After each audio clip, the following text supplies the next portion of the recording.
I'm here with the Right Honourable Michaëlle Jean. She was the former Governor General of Canada and is here at UBC to give the last lecture for the Arts Undergraduate Society. Thank you for joining us today. Thank you. Thank you. It was a pleasure. I enjoyed it. And your talk was so inspirational and so awesome. Thank you.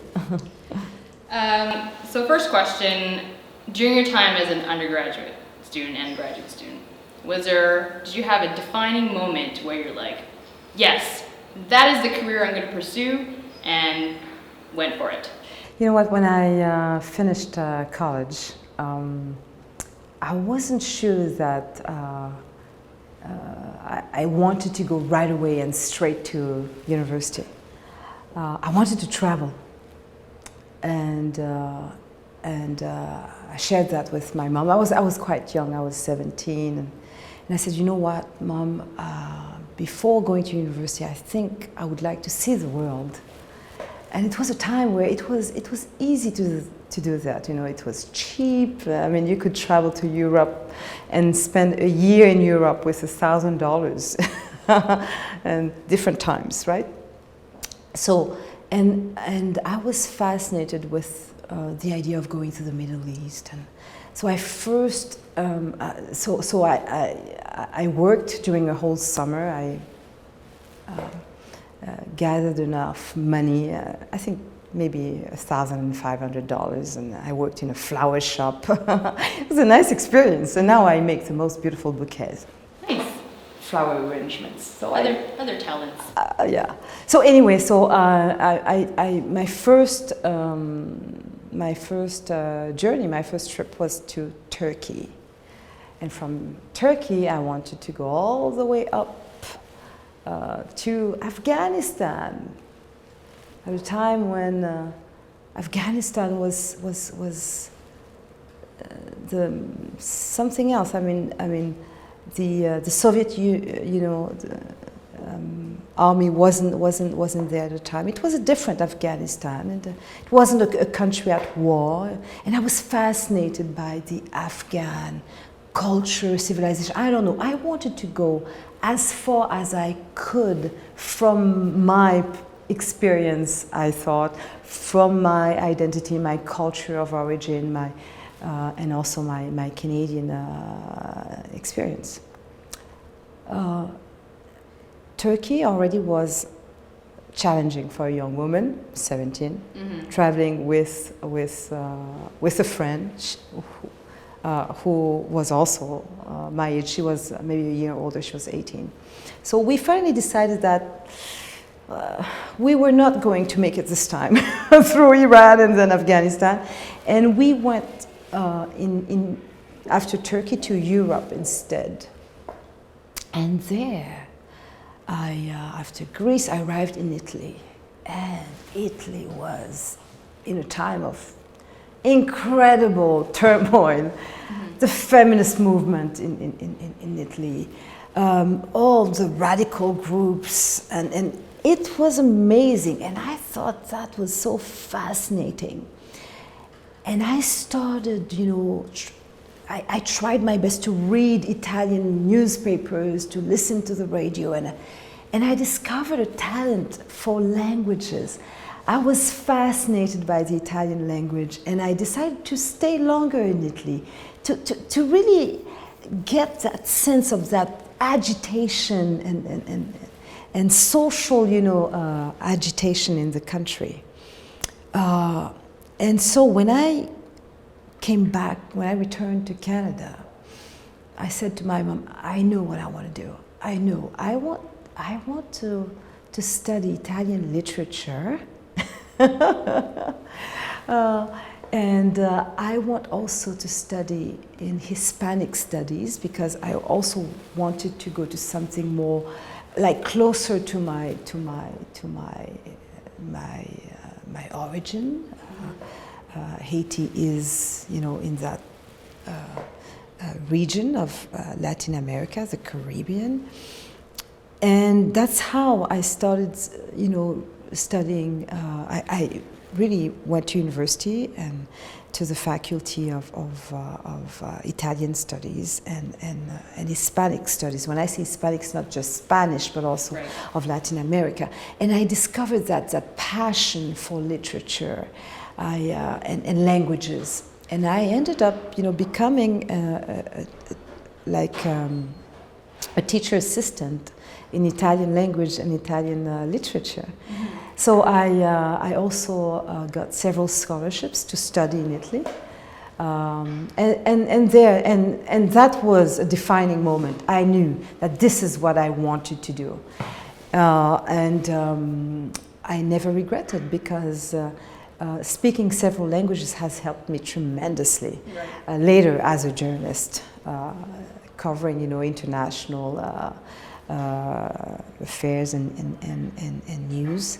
Also as Governor General, because when I went to Italy on a state visit, I was able, to address Italians in Italian. The same thing in Latin America. I carried out several state visits in Latin American countries. I was able, to really do all my bilateral talks and to engage with the people in these countries in Spanish. Same thing in Brazil. I was able to deliver my speeches in Brazilian, and I say even more than Portuguese in Brazilian, because I really concentrated on really mastering even the accent, and that really, as I represented Canada abroad, mm-hmm. opened many doors. So it's great to see that something that you decided to study, but only not with the idea that one day I could use it, not with the idea that I could actually make a good living with it, but from just genuine, passion, curiosity, a desire really to reach excellence, in mastering those languages and learning linguistics and comparative literature has been something that I was completely so passionate about. So I think this is all this to say that when you decide, to go for to study in a field, make sure that you choose something that you're passionate about. Don't think of what you'll do with it later. It will bring you somewhere. You'll use it anyway, but be passionate about it. That's what I would recommend always. So passion is the key thing. Yeah, it's a driving force. Yeah. You've done a lot to change the world, change Canada. What is your number one advice for someone who's graduating and wants to make their own change in their own community? Okay, I would say the learning experience is a beautiful adventure, the adventure of knowledge. And this is what education has to be about. And knowing also that you can learn so much in the academic, environment, in a university, through your studies, but your learning adventure and experience must be also connected to opportunities. For example, being socially engaged, working with grassroots organizations, giving a lot of your time is as rich as being a scholar. It's fundamental. I know that I did that as I studied in university. I also worked with women organizations in parallel, and for me it was so important, to have this intellectual life, academic life, studying linguistic, comparative literature, Italian and literature and Hispanic literature, and being in that milieu and in that world and in that very specific field. and at the same time working with grassroots organizations as an activist, as a feminist for women's rights, you know, to build, to help, to contribute to the building and the establishment of a huge network of shelters for women, you know, victims of violence and their children. And that too was a great school. It was a great school. It made me the person I am today. So I think it's really important to have both. And this is what makes you a leader. This is what makes you a change maker. This is what gives you also the right tools, intellectual tools, and also, you know, tools of actions to actually make a difference around you, and enrich your life, you know, developing that capacity for critical, you know, thinking, for thought-provoking also points of view, and I think actions also. It's really, really important. I could not myself consider, you know, not having both in my life. I find that learning has to be done through so many different, you know, from so many different sources and through so many different experiences. So yes, go for it, you know, look around you, what you can do, and bring about change, just one gesture at a time, one word at a time, you know, around you.